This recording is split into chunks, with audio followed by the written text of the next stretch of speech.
और इस बीच बड़ी खबर आपको बता दें, हल्द्वानी केस से जुड़ी बड़ी जानकारी। पुलिस का एक्शन जारी, 4 और लोगों को हिरासत में लिया गया। 4 से पुलिस पूछताछ करेगी। बड़ी खबर आपको बता रहे हैं। एफआईआर ऑफिशियली दर्ज हुई है नवंबर 1858 में।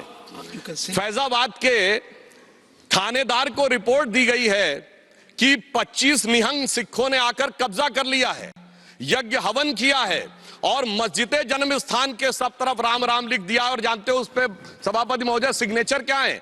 मुतव्वली मस्जिद जन्म स्थान। अब बताइए, जन्म स्थान पहली एफआईआर में खुद मुतव्वली लिख रहा है और उसके बाद इस विषय को इतना बढ़ाया गया। और स्वतंत्रता के बाद मैं एक बात कहना चाहता हूं, 22-23 दिसंबर 1949 की रात को जब श्री राम लला प्रकट हुए, उसके बाद यह ध्यान देने योग्य बात है, यह समुदायों के बीच के संघर्ष का विषय नहीं था, यह भारत के स्वाभिमान का विषय था। 12 साल टाइटल सूट की मियाद होती है। 12 साल तक मुस्लिम पक्ष सुन्नी सेंट्रल वक्फ बोर्ड उसमें पैरोकार ही नहीं था। 1961 में, दिसंबर 1961 में जब 12 साल पूरे होने में 4 दिन रह गए थे, तब सेंट्रल सुन्नी वक्फ बोर्ड उसमें पैरोकार बना। क्यों? कुछ सेकुलरिस्टों ने समझाया, कुछ लेफ्टिस्टों ने समझाया। और इसका उल्लेख के मोहम्मद साहब ने अपनी किताब में किया है कि मुस्लिम समाज में एक बहुत बड़ा तबका ये मानता था कि हमें इस विषय में पढ़ने की जरूरत नहीं है, परंतु राजनीति के चलते हुए भारत के स्वाभिमान का विषय ये इसका प्रतीक बना। परंतु उसके बाद कोर्ट का निर्णय आया, संपूर्ण मर्यादाओं को पूर्ण करते हुए आज ये दिन आया। तो मैं कई बार हम लोग से कहा जाता है कोर्ट का निर्णय आया तो इसमें आपने क्या किया? तो मैं बताना चाहता हूं, हम जब सत्ता में आए 1991 में कल्याण सिंह जी की सरकार ने आकर 67 एकड़ भूमि का अधिग्रहण किया। उसके बाद याद करिए, खुदाई पर रोक लगा दी गई थी। तो अटल जी की सरकार आई तो नई टेक्नोलॉजी आ गई, ग्राउंड पेनिट्रेशन रेडार। तो रेडार मैपिंग की गई और वो कोर्ट में प्रस्तुत कर दी गई। मतलब ऑपरेशन पे रोक थी, अल्ट्रासाउंड पे तो नहीं थी ना।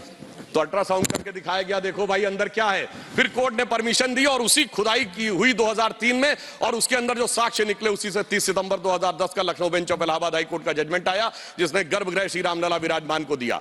अब जब मोदी जी की सरकार आई तो क्या अंतर था? विषय सुप्रीम कोर्ट में आ चुका था। सबसे बड़ी समस्या यह थी कि सुप्रीम कोर्ट में सारी प्रोसीडिंग सिर्फ इंग्लिश में होती है और वहां सारे डॉक्यूमेंट्स जो हजारों हजार पेज के थे उनको इंग्लिश में ट्रांसलेट करना था विद ऑथेंटिक डॉक्यूमेंट्स, जिसमें अरबी फारसी के भी थे, संस्कृत के भी थे, सबके थे।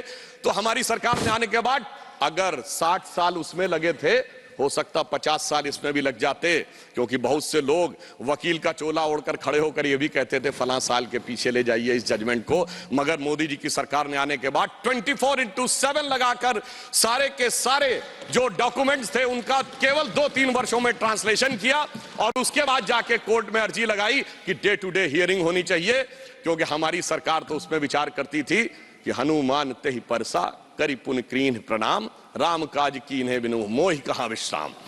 और फिर आपने देखा कि वो जब जजमेंट आया, और ये भी एक सुखद संयोग देखिए कि मान्यवर, हमसे टीवी डिबेट में अक्सर बहुत पूछा जाता था कि आ गए भाजपा वाले, कहते हैं रामलला हम आएंगे, मंदिर वहीं बनाएंगे, तारीख नहीं बताएंगे। महोदय, राम का मंदिर कोई इमारत नहीं थी, ये भारत की भव्यता का आगाज था। और वो तारीख कोई तारीख नहीं थी, वो काल की गति थी। और वो तारीख क्या थी मैं बताना चाहता हूं।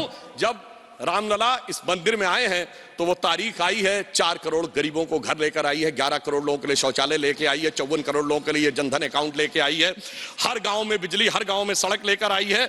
और इतना ही नहीं, हर शहर में हर राज्य में एयरपोर्ट लेकर आई है, समुद्र पे सबसे बड़ा सेतु अटल सेतु लेकर आई है, और चिनाब नदी पे दुनिया का सबसे ऊंचा पुल चिनाब का पुल लेकर आई है, हाईएस्ट एफडीआई लेके आई है, हाईएस्ट फॉरेन एक्सचेंज रिजर्व लेके आई है, फास्टेस्ट ग्रोइंग इकोनॉमी लेके आई है। और जनाब, वो फिल्म का डायलॉग होता था, तारीख पे तारीख, तारीख पे तारीख वाला इंडियन पैनल कोड को तारीख का हिस्सा बनाकर भारतीय न्याय संहिता लेके आई है, जो 3 साल के अंदर सारी तारीखों को खत्म कर देगा। मगर महोदय, ये तारीख का राज थोड़ा और गहरा है, क्योंकि जब राम मंदिर की प्राण प्रतिष्ठा होनी थी तो तारीख वो होनी थी कि प्रधानमंत्री को जाना था। यानी तारीख उसका इंतजार कर रही थी कि ऐसा प्रधानमंत्री आएगा जो उस दिन आकर प्राण प्रतिष्ठा करेगा। और वो प्रधानमंत्री भी कैसा होगा? जो कि पूरे राष्ट्र का सपोर्ट लेकर, हाँ बोल रहे हैं प्लीज, अरे भाई बोल रहे हैं madam please, not allowed, please बैठे आप, काहे परेशान हो रहे हैं? आपको इजाजत नहीं है, nothing is going on record, please. अरे सुनिए, आप बोले। महोदय, प्रधानमंत्री भी कौन होगा?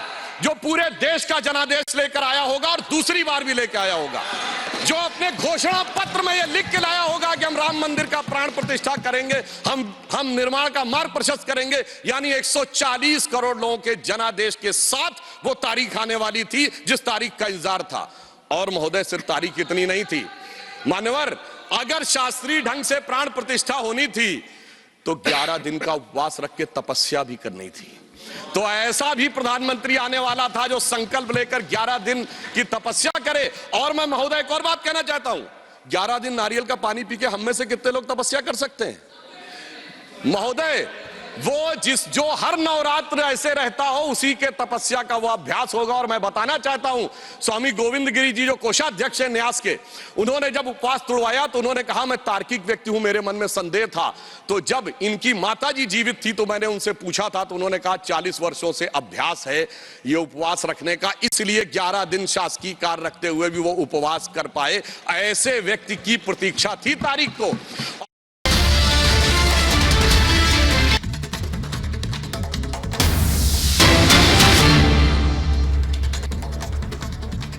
और इस बीच बड़ी खबर आपको बता दें, हल्द्वानी केस से जुड़ी बड़ी जानकारी, पुलिस का एक्शन जारी, 4 और लोगों को हिरासत में लिया गया, चारों से पुलिस पूछताछ करेगी। बड़ी खबर आपको बता रहे हैं, एफआईआर ऑफिशियली दर्ज हुई है नवंबर 1858 में। फैजाबाद के थानेदार को रिपोर्ट दी गई है कि 25 निहंग सिखों ने आकर कब्जा कर लिया है, यज्ञ हवन किया है और मस्जिद जन्म स्थान के सब तरफ राम राम लिख दिया। और जानते हो उस पे सभापति महोदय सिग्नेचर क्या है? मुतव्वली मस्जिद जन्म स्थान। अब बताइए, जन्म स्थान पहली एफआईआर में खुद मुतव्वली लिख रहा है और उसके बाद इस विषय को इतना बढ़ाया गया। और स्वतंत्रता के बाद मैं एक बात कहना चाहता हूं, 22-23 दिसंबर 1949 की रात को जब श्री राम लला प्रकट हुए, उसके बाद यह ध्यान देने योग्य बात है, यह समुदायों के बीच के संघर्ष का विषय नहीं था, यह भारत के स्वाभिमान का विषय था। 12 साल टाइटल सूट की मियाद होती है, 12 साल तक मुस्लिम पक्ष सुन्नी सेंट्रल वक्फ बोर्ड उसमें पैरोकारी नहीं था। 1961 में, दिसंबर 1961 में जब 12 साल पूरे होने में 4 दिन रह गए थे, तब सेंट्रल सुन्नी वक्फ बोर्ड उसमें पैरोकार बना। क्यों? कुछ सेकुलरिस्टों ने समझाया, कुछ लेफ्टिस्टों ने समझाया। और इसका उल्लेख के मोहम्मद साहब ने अपनी किताब में किया है कि मुस्लिम समाज में एक बहुत बड़ा तबका ये मानता था कि हमें इस विषय में पढ़ने की जरूरत नहीं है, परंतु राजनीति के चलते हुए भारत के स्वाभिमान का विषय ये इसका प्रतीक बना। परंतु उसके बाद कोर्ट का निर्णय आया, संपूर्ण मर्यादाओं को पूर्ण करते हुए आज ये दिन आया। तो मैं कई बार हम लोग से कहा जाता है कोर्ट का निर्णय आया तो इसमें आपने क्या किया? तो मैं बताना चाहता हूं, हम जब सत्ता में आए 1991 में कल्याण सिंह जी की सरकार ने आकर 67 एकड़ भूमि का अधिग्रहण किया। उसके बाद याद करिए, खुदाई पर रोक लगा दी गई थी। तो अटल जी की सरकार आई तो नई टेक्नोलॉजी आ गई, ग्राउंड पेनिट्रेशन रेडार।